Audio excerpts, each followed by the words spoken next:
Thank you guys for joining. This is your host Imran Chaudhary.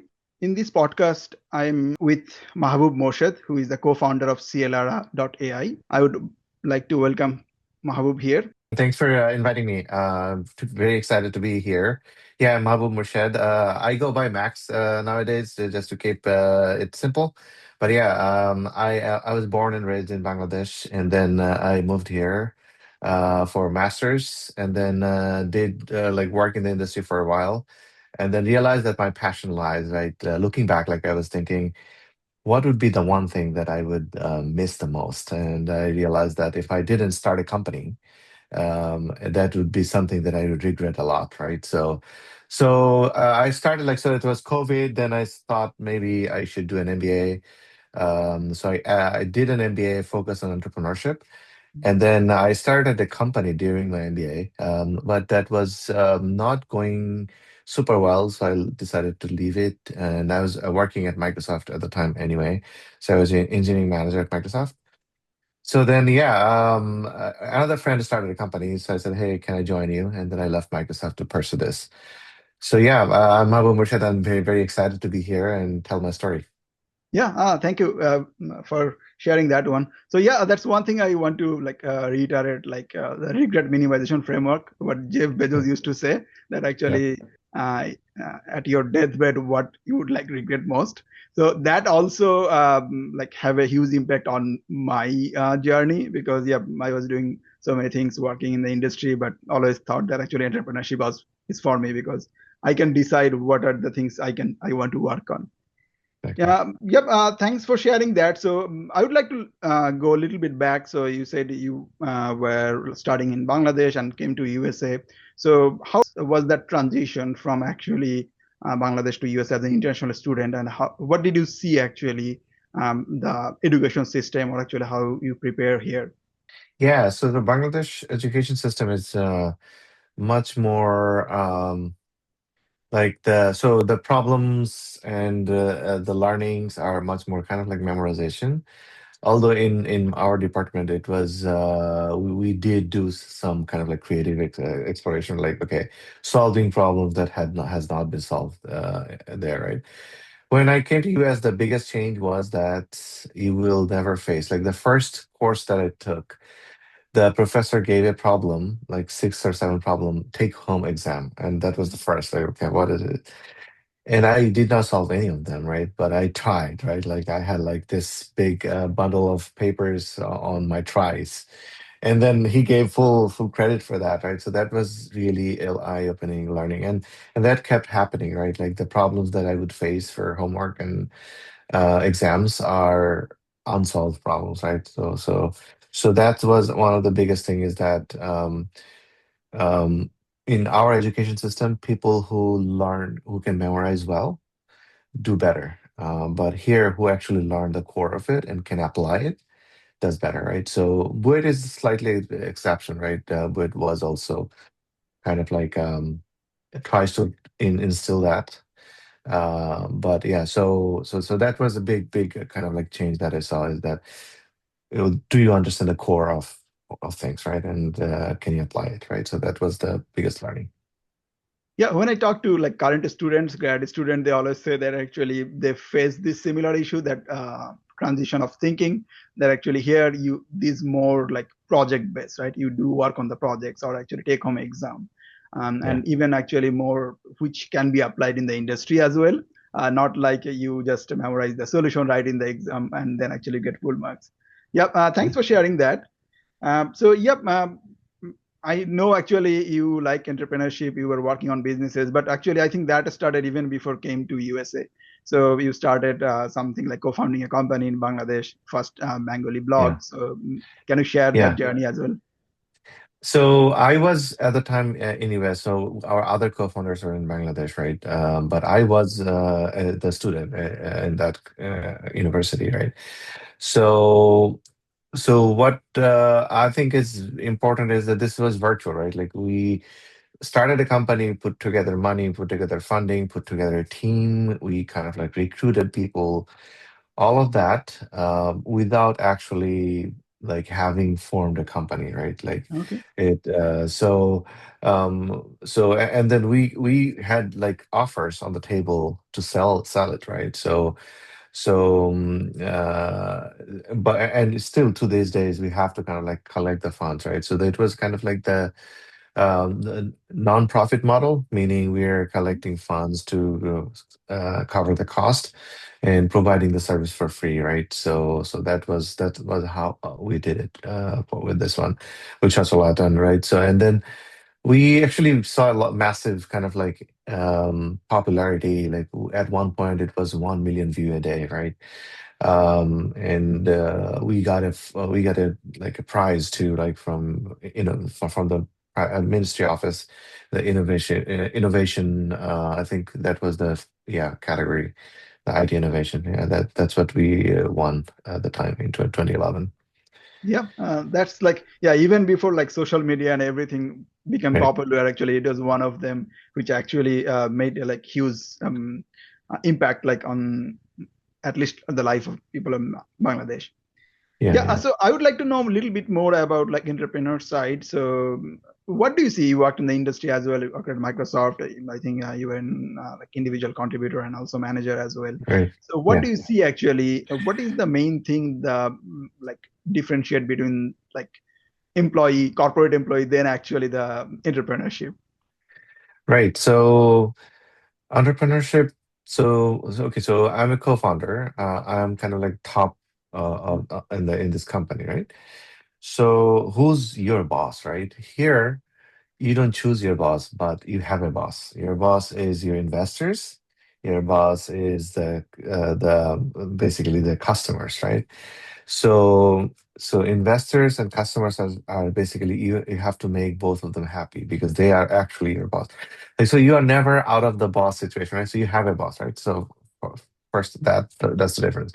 The second is that making in a structure that where business is like if you make a mistake at Microsoft, the business impact is not that much, right? Like it's a big machine that keeps running, keeps earning. Business impact, making a business impact is difficult, and making a something incorrect or making a mistake also is smaller, right? So your like both impact is scoped and both mistake is like small scope, right? So that's why it's safer, right? And Yeah. you have a potential to earn, and this is like it's a safe path, right? You're earning constantly, and not making big change. But the problem is that you are not making an impact as well, right? So people like me and you, right, who has like this dream of making a big impact in the society, in the economy, so going to the entrepreneurship route gives you that, but it also comes with a lot of challenges, right? You are just not writing code. You will have to manage the stakeholders, like the customers, the investors, the people who are working for you, right? And you have to not only think about writing software, you have to think about marketing, you have to think about product, you have to think about a human resource kind of issues, right? So, and a lot of different challenges. Um, Smaller scope, but a lot of different things that you have to put your different hat on and solve. Yep, I totally agree with you in this situation. Like, so in the entrepreneurship route, so you have a lot of like impact opportunity. At the same Yeah, time, actually, to take a lot of responsibility because yeah, there's responsibility lies on you that actually and all yeah, the employee who you are working with and the investors you are working with, they actually looked up to you that actually you will make the right decision. You yeah, will know actually what you are working on. Yep, that's great to hear. So from the entrepreneurship side, you were working on. So can you give us some idea? You are a co-founder of like CLR.ai. So what your company does, and on a high level, yeah. what problem are you guys trying to solve? Yeah, absolutely. So you saw what LLM is great at. Like it's great at right now it's generating stuff, but the one thing that is it's really good at doing is generating code. And Yeah. that's like kind of like replacing the coding industry. So the problem with that is that the code it generates, and then you can see that it generated. So the problem. it generates problems as well, right? Like in the code, Yep. like bugs, right? And sometimes those are undetected. I'll give an example. In our code base, we started using Cursor, and in one place we needed a lookup in a database and get the result and then use that. So what it did not, it removed the lookup and it just created a hard-coded value, and then it appears that it's working, but it's not, Yep. right? So this kind of like silent bugs and things like that are they're producing. So what our company does is we are calling it preventative simulation, preventative root cause analysis, right? So one thing that we are doing is that in the infrastructure, so we can scan your infrastructure and Mhm. give that as a context and say, okay, if we can simulate future changes on the infrastructure, right? And then with that, we can actually tell what can go wrong if it's a Terraform code is applied, like infrastructure code is applied, and then we can do the same with the regular code as well, right? So that's what we have been doing. Yep, that's great. Yep. So for the infrastructure side, if I want to dive a little bit more, so you are giving the context from the infrastructure side as a project, but how do you actually generate those? So did you already have um, list of the things you already tried, or actually is Right. it a new thing? Yeah, so think about Terraform is like an infrastructure as code, Yeah. right? So you're defining what changes you're going to make in an Yeah. infrastructure with that code, right? And then you can take that. So the way you do use Terraform is you call it Terraform apply, which Yep. takes your code and And makes apply. those changes in the infra, right? So we are creating kind of like virtual apply that Okay. will take the graph of infra Mm. and virtually apply onto those, and then take the snapshot and give to LLM, and then run through policy check. Like, Okay. hey, does this violate this? Does this This violate policy. this? And then we get those answers and then generate a report saying that if this code is applied, these are the things that will go wrong. And we can actually create a GitHub comment saying that it fixed this one and things like that. Oh, that's good. Yeah, so Yeah. good to know that. So yeah, for the LLM, everyone asks this question. So all the software engineer will lose their job or not? So what is your take on that one? Yeah, I mean, the more I look at it, I do see that it's gonna disrupt in a big way, right? But it's not gonna be immediate. It's gonna take a couple of years, but it's gonna disrupt in a big way. I will give an example of what's happening in this economy, right? So there was a BlackRock report that was saying that AI will come in three phases. The first will be build out, meaning all the data centers, all energy infrastructure, these will get built first. Then adoption will come, then transformation will come, right? So we are in a mix of build out and adoption, right? So the build out is going up, adoption is going up, right? So so right now the demand is in that kind of like construction in basically electricians, plumbers Yep. who are in the construction business, they are like in heavy demand. Like I heard like a story where an electrician are earning multiple millions of dollars per year now in Arizona because all the data centers that are being built, right? So that will keep happening for next couple of years, right? Then it may plateau a little bit, but who knows? Maybe it keep going. So till 2030, this is going to happen, right? And then slowly in the adoption phase, you will see that like slow, like people will start losing jobs, right? So that we already started to see that in Amazon and other big tech companies. So this will happen in this kind of like sizes, like 10,000, 15,000, twenty Yep. thousand, until the transformation hits, say around 2030, right? That's Yep. when the like massive kind of like shift will happen. So unfortunately, I do see that happening, but no need to like immediate worry. But you do need to think about it, like, okay, what's going to be my situation, right? What can I go to? What other skill can I pick up so that if that happens, I can switch over, right? But I would say, don't take this as a panic, and things can Yep. change, right? As well, but do think about it, and keep that in the back of your mind and observe. Yeah, so that remind me one of the event like late 90s dot-com bubble where actually people were thinking, yeah, we need to put like all these internet cable all over the place. Most of the company actually went bankrupt because you didn't need to. But situation might change, right? So what do you think? Yes, What very are the much. skills this current who are student right now, right? Who are undergrad or doing grad studies? What are the skills they should learn to be adaptable at least? I have my view on that, but what is your view that actually next 20, 30 years, what are the skills they can learn which would be Right. adaptable later? Right. So you need to take a hard look at yourself and say, okay, am I the top 10% in my class, right? Top 10, top 5% in my class or not? If you are in the top 10 to 5 to 10%, you should continue on this journey because you are top people. You will continue to have this like software engineering goals. So learn the skills that are current and needed right now, which are LLM, which are this new idea of world model where you can actually create a context of a world. And it could be the world is definable, right? You can say it's for self-driving cars. So the world is roads and other Yeah, things. Um, so learn all the top things. Make sure that you're on top of the new things happening. Read papers and keep yourself up to date.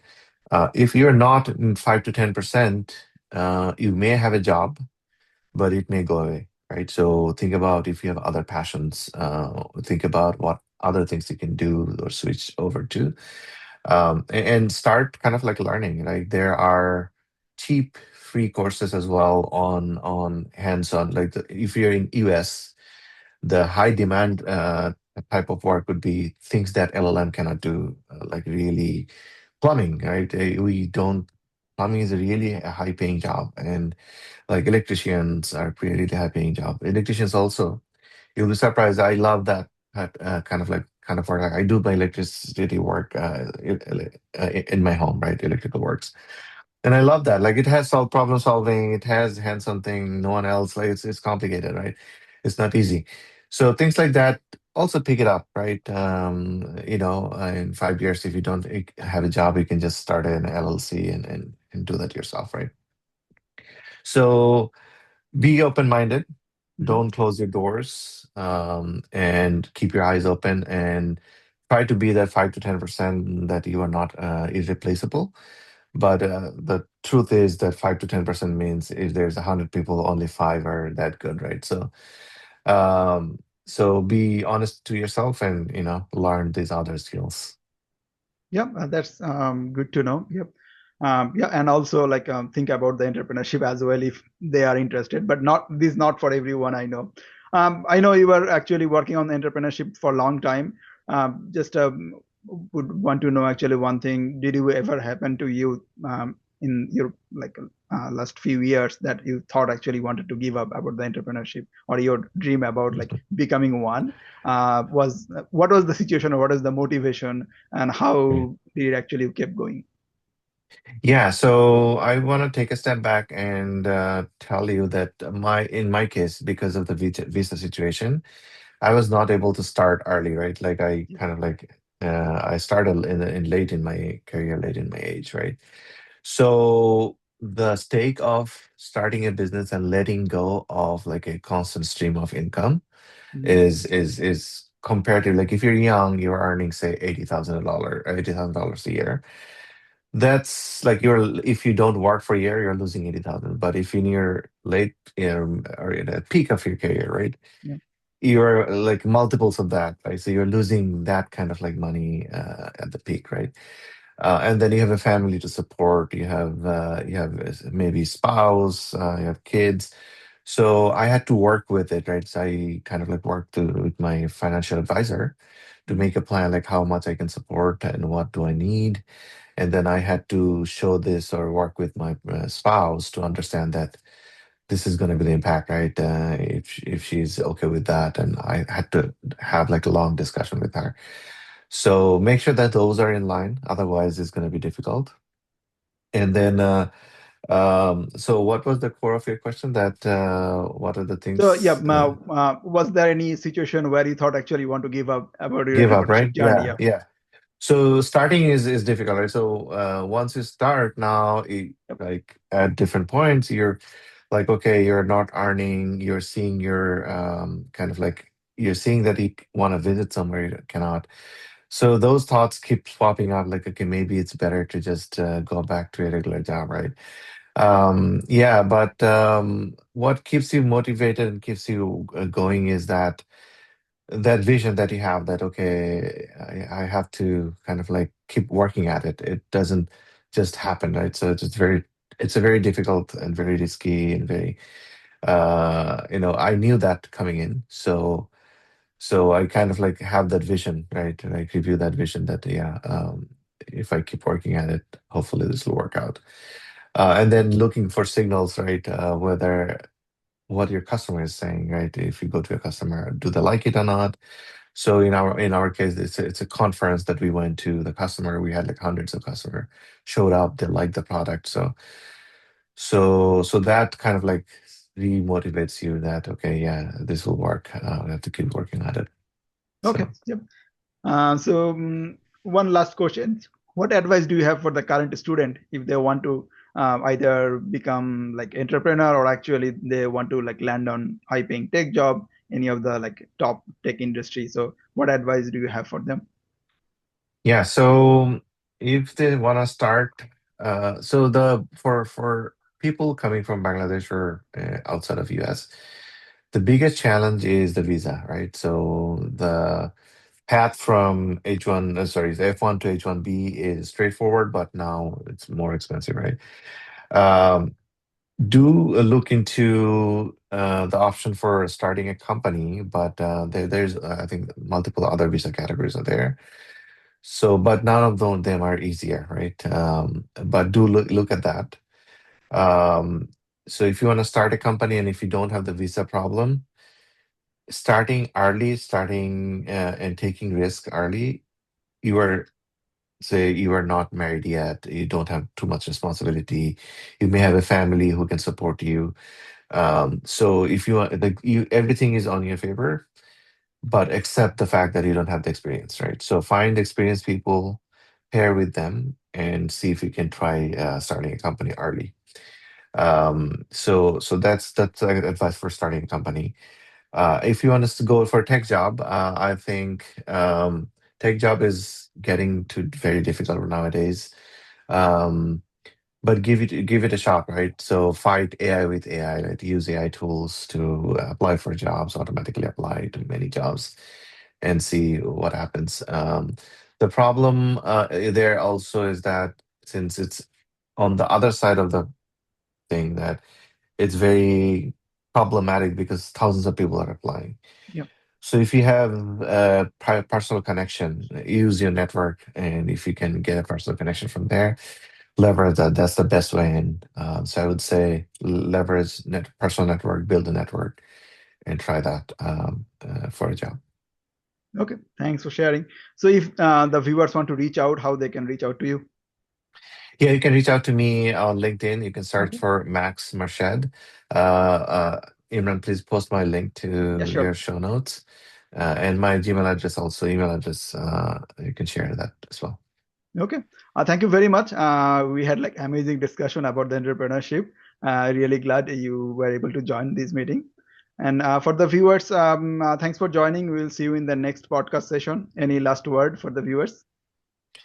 No, I think the time is very it's changing, but change is something that you should always expect in this industry. Keep your eyes open, keep learning, and keep moving forward.